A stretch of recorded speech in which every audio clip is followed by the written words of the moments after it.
Okay, the recording has started, and for the purpose of the recording, we are going to go over the claims process in the new version.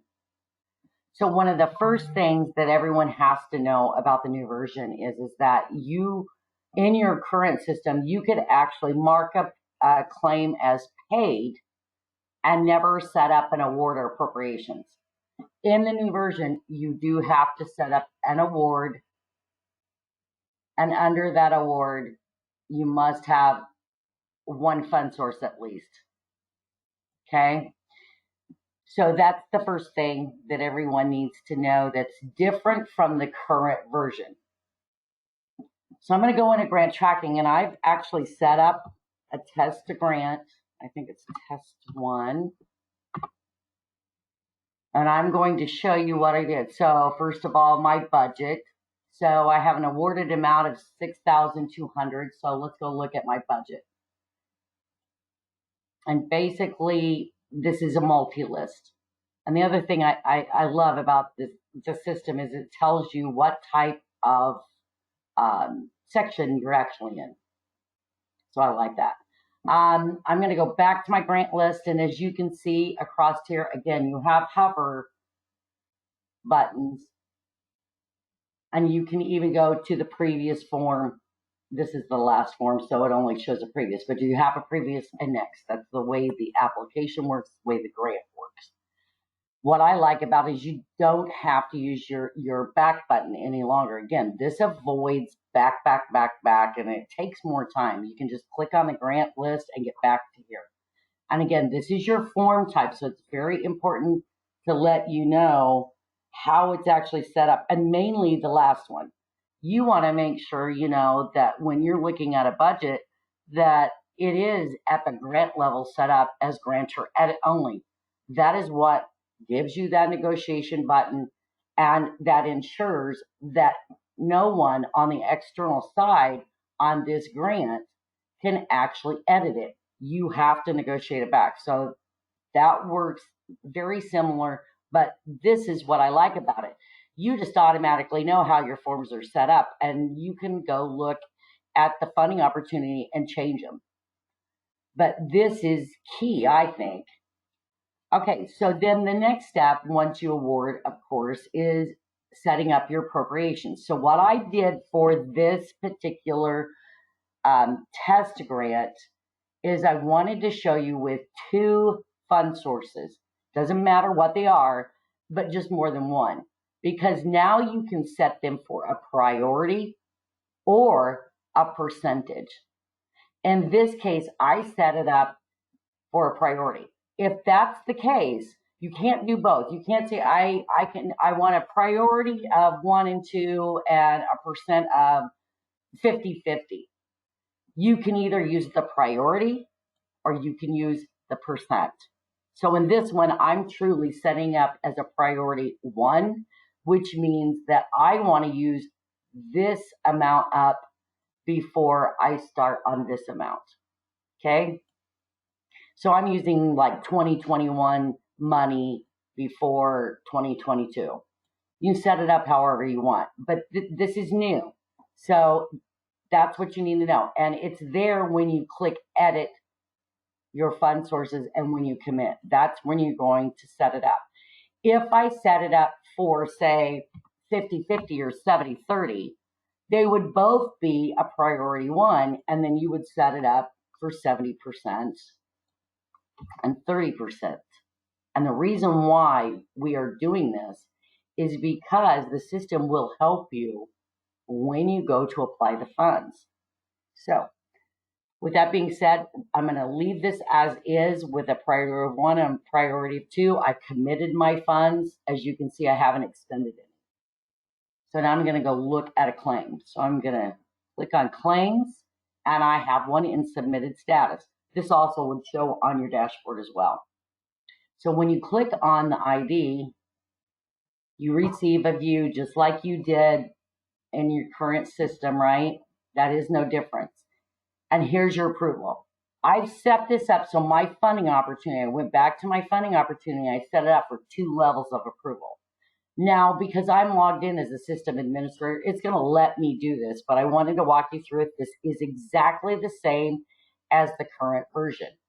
I would click on the approval process and I can simply approve, and I didn't set anybody up for second level.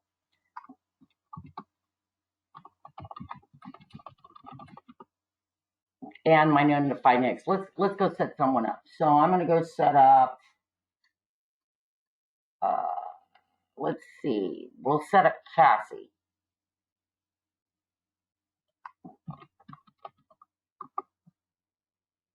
And Lewis and roles.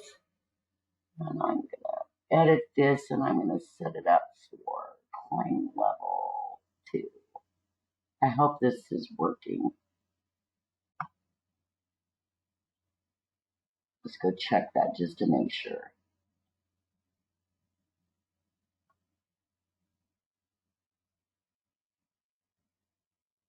Yep, looks good. Okay. So now when I go back,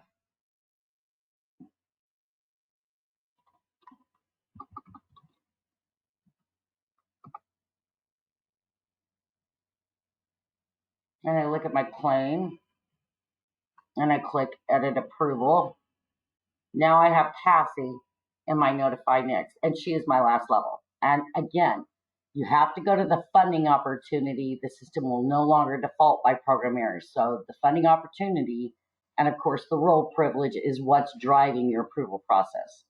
So I'm going to go ahead and I'm going to approve this, and I can say approved at level 1 or whatever comments you wanted, and then I'm notifying Cassie. And I say, it works just the same way as your current system. When I go back and look at the approval, I can delete it. So it's the same thing. And if I click delete, the pop-up actually comes up and it will delete, and then it'll inform her. Okay, so now I'm going to log out and I'm going to log in as Cassie.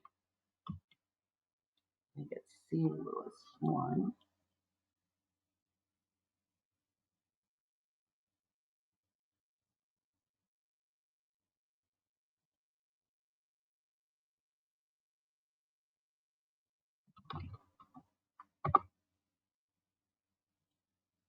And then she's going to go to the claim. And of course, she can approve at level 2. Now, this is where I'm going to show you, because level 1, yeah, they looked at the claim. The claim looks perfect. It's okay. No big deal, right? You would have notified your level 2. Probably somewhere along your level 2, level 3, whatever you have, is the next person should be looking at that voucher and getting it ready to actually apply the fund sources. And that's what we're going to do before we actually approve it, just so you can see how it's done. So if I click on View Voucher, I can edit the voucher. And I'm going to show you this portion too, from someone else's system that already has an integration set up. I can edit this, but I want to show you a new functionality that's based on how your fund sources are actually set up in appropriations. So again, mine is working on the priority 1 and priority 2.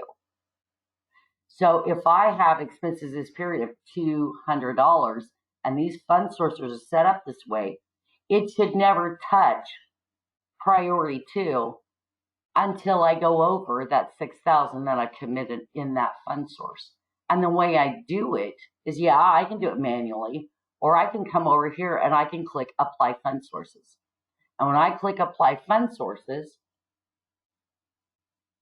it's automatically going to apply it based on my priority. So it didn't put anything in this other award, and shouldn't have. And again, if I would have split this 70-30, it would have taken 70% of the expenses for the first and 30 for the second. So this is how it works. And again, one or the other, you can't use both. If I don't like that, and maybe I'm paying this one totally different, I can clear those fund sources and I can edit this. And I can do it manually too. And I can go, well, this one's, 50 and this one's 50, so you still have your manual process, but you can actually use the applied fund sources. So I'm going to stop right there. Any questions?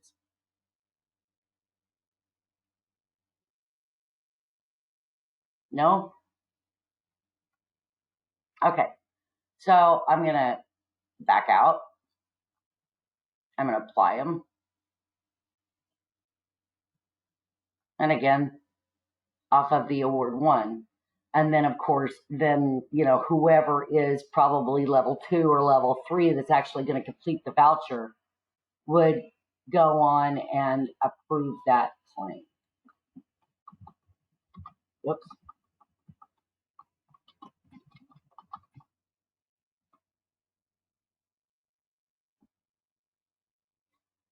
Once it's approved, it works just like yours, then that's when, again, you can, mark it as a waiting payment, and that functionality is the same. So again, if I go into grant tracking and I do a claim search based on what was approved, I can mark it as a waiting payment. Okay?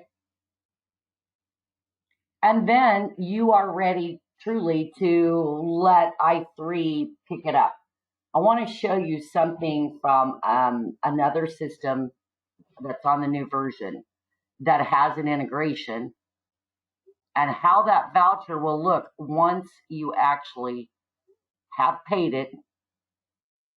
And this is how this status is. So this is going to help a lot of people understand whether it was sent.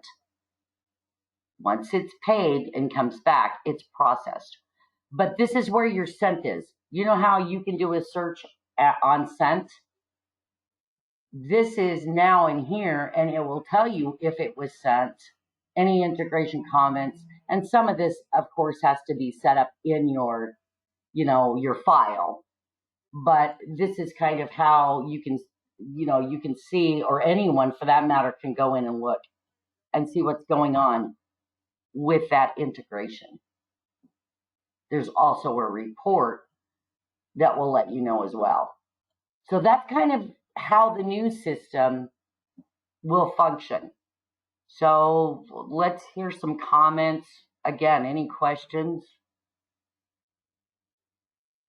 Now, right now, this, we don't have an integration because you're still on the test server, but we will have this integrated with I3 when you go live. And eventually, it's called Workday, correct? Yeah. Hey, Tina, I just have a question on testing that integration with I3 or Workday. Will we test that like just with the 2 program or the 1 or 2 program areas we have loaded now? Or will we wait until further down the road, like when we have everything carried over to test that? I would still assume that we would do a small test first. Wouldn't matter. It wouldn't matter if it was now, or it wouldn't matter if it was everyone. We would still only send a test file with a few claims. And if that actually passed, then we would do a large test with many from many different program areas. Thanks. Yeah. Any other questions or comments?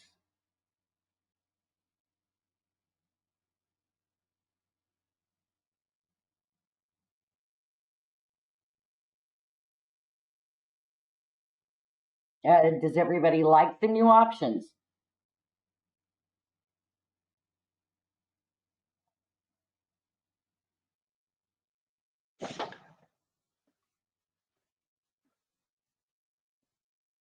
Oh, this is IDPH again. We have our 2 budget analysts on the phone or on the web call, and then our claims processor. I'm going to let her view the recording and stuff, but Yeah, I don't know, Gina and Katie, not to put you on the spot, but if you have any comments, feel free to chime in.